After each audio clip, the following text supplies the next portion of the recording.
اللهم صل وسلم وبارك على سيدنا محمد وعلى آل سيدنا محمد. ازيكم يا حبايبي يا نور عيني؟ عاملين ايه؟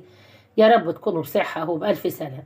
انا بشكر حبايبي جوه مصر وبشكر حبايبي بره مصر. انا بشكركم يا حبايبي الف شكر لتفاعلكم معايا في القناة. ربنا يبارك في اولادكم ويبارك لكم في صحتكم يا رب. النهارده يا حبايبي يا نور عيني عاوزه نقول لكم كلمه صغيره، محدش يزعل مني. والله انا يا حبايبي يا نور عيني ما بنسيب لايك لحد. ولو انا اكون في البلد ولا نكون تعباني وسبت فيديو ما دخلتوش ولقيت حد داخل لي فيديو انا بدخل له 2. ولابد كل فيديو بنسمعه 3 دقايق، لابد لغايه ما نلاقيه 3 دقايق ننقل على التاني 3 دقايق برضه. ولو عاوزه ننقل على التالت عندي يبقى 3 دقايق برضه، يبقى 9 دقايق في ال3 فيديوهات و10 دقايق كمان. وتدخلوا جوه الفيديو يا حبايبي يا نور عيني وانتوا تشوفوا. والله العظيم انا بما يرضي ربنا، من شاهد بما يرضي ربنا. ليه يا حبايبي انتوا بتظلموني ليه وانا بقالي 5 سنين تعبت والله العظيم من التصوير، وتعبت من رد عليكم. والله ما عاد شايفه بعيني من طول النهار قاعده نرد عليكم ونعلق لكم ونسمح فيديوهاتكم. ليه طيب يا حبايبي؟ ليه بالله عليكم؟ خلي بالكم من مطبخ ست الحبايب يا حبايب. ويلا نشوفوا ست الحبايب عامله الصلصه. كلكم شاطرين وعاملين صلصه احسن مني كمان.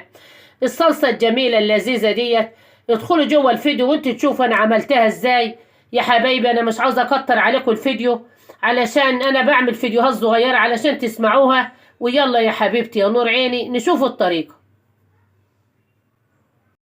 ازيكم يا حبايبي؟ عاملين ايه؟ يا رب تكونوا بصحه وبألف سلام. النهارده يا حبايبي عاوزه نخزن طماطم لرمضان وغير رمضان.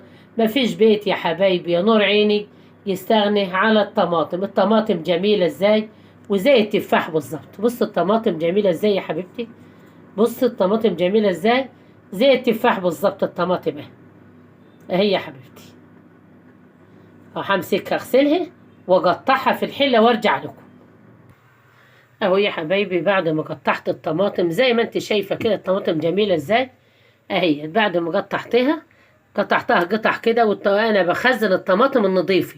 ما بنجيبش الطماطم يا حبايبي اللي هي الطريه، لابد نخزن الطماطم الحلوه الجامده عشان بتبقى جميله. شايفه اهي انا موريها لكم زي التفاح بالظبط. الطماطم رخيصه يعني احنا جايبين الاتنين يا حبايبي ب15 جنيه والطماطم ب7 جنيه. شوفي جميله ازاي. هتحط ايه يا ست الحبايب تاني؟ هنحط معلقه السكر دي بس، مش هنحط ميه ولا حاجه. هنحطيها على البوتاجاز يا حبايبي وهي بتستوي انا معاكم برضه.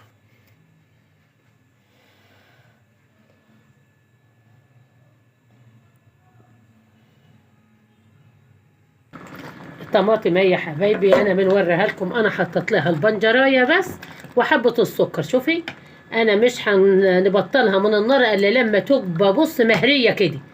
وهتحط ايه يا ست الحباب؟ هنحط حبه ايه؟ حبه ملح. نبقى انا حطيت حبه السكر علشان بتخليها حلوه السكر الماده الحافظه. وحطيت يا حبيبتي بنجرايه وحبه الملح. شوفوا البنجريه مخليها الميه لسه ما خلطناش بقى. احنا لما نصفي الميه شوف الطماطم اهي. شوف الطماطم حمرا ازاي.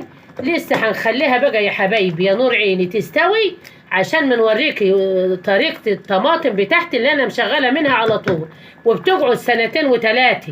المهم تحطي معلقه السكر دي بتبقى تحفظها وحبه الملح والبنجرايه. انا طماطم كده وبنسيبها لغايه ما تبقى تستوى خالص. تبقى الشكل اللي انت مخلطاها وتبرد.